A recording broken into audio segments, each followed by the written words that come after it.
સમજણ દીવાન માંથી જાય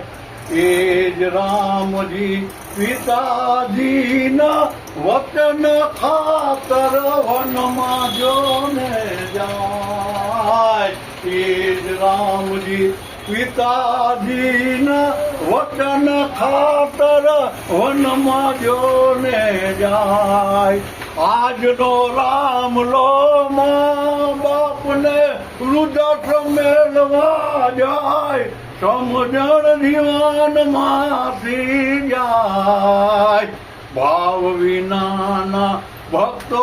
આવીને દફિયું ફેંકતા જાય ભાવ વિનાના ભક્તો આવે દફિયું ફેંકતા જાય એ જ મારે પ્રભુજી મંદિર મારે મુંજાય સમજણ દીવાન માંથી જાય